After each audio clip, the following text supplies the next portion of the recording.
The rapid, sweeping spread of occupied territory across Western Europe in the spring of 1940 left a vacuum.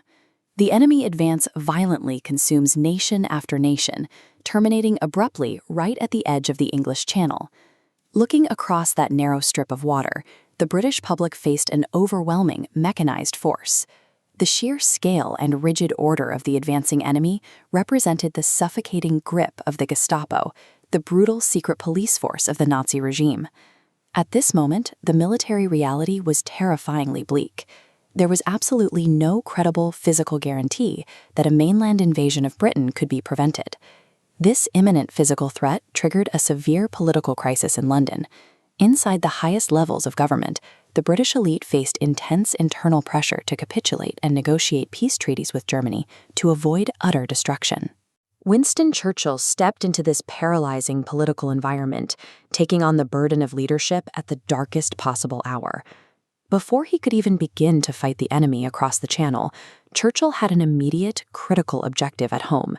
He needed to change the minds of a terrified, defeatist parliament, the primary legislative body of the United Kingdom. Because tanks, planes, and conventional military forces were currently failing to protect the island, Churchill had to invent an entirely new, intangible weapon to keep the nation from surrendering. The deployment of this strategy took place right here. This is the exterior of the Palace of Westminster, the meeting place of the House of Commons, under a dramatic, overcast sky. Churchill began his offensive with a tactic of radical honesty. He deliberately admitted to the vast menace of tyranny hanging over them, openly acknowledging the high probability that Britain would have to fight for years, and likely alone. By refusing to sugarcoat the terror, he completely disarmed his political rivals. He laid his weaknesses bare on the table, capturing the absolute trust of the room. With their attention secured, Churchill transitioned into the geography of defiance. He moved the speech away from abstract political concepts and anchored it in highly specific, escalating physical locations. Churchill defined the conflict first in France, then across the seas and oceans, and finally with growing strength in the air. The defense then retracted to the homeland, to the beaches, the landing grounds, the fields, and the streets. It finally terminated in the hills. This rhythmic repetition of "we shall fight" acted as psychological conditioning. By repeatedly pairing the action of fighting with every conceivable landscape, he systematically erased the concept of surrender from the public's vocabulary. This escalating list bypassed poetic repetition entirely. It functioned as a calculated linguistic blueprint, preparing the civilian population for brutal, block-by-block guerrilla warfare. In the final phase of the strategy, Churchill zoomed out from the isolated island and reframed the conflict within the broader global theater of the British Empire. He explicitly painted the absolute worst-case scenario for his audience, an island completely subjugated, starving, and under enemy administrative control. Immediately after establishing that grim possibility, he executed a sharp rhetorical pivot.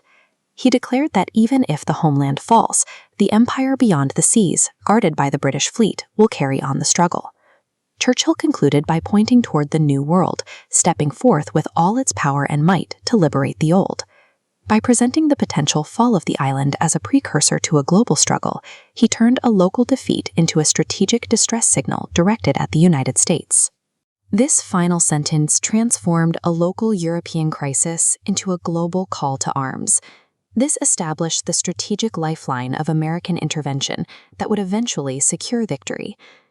Back in the immediate aftermath inside the House of Commons, the speech concluded to a stunned silence. A whispered realization rippled among his political rivals as they processed what they had just witnessed. Churchill had successfully mobilized the English language itself and sent it directly into battle. The speech added no soldiers, tanks, or bullets to the physical war effort that day. The grim reality on the ground remained entirely unchanged. However, the address manufactured a collective resilience across the entire nation. It functioned as a psychological shield against the coming invasion. In moments of strategic collapse, words become the structures that hold a nation together. Churchill used language to forge the sheer willpower necessary to stand against impossible odds. This proved that language is the ultimate defensive tool, a weapon capable of sustaining a people when every physical resource has been exhausted.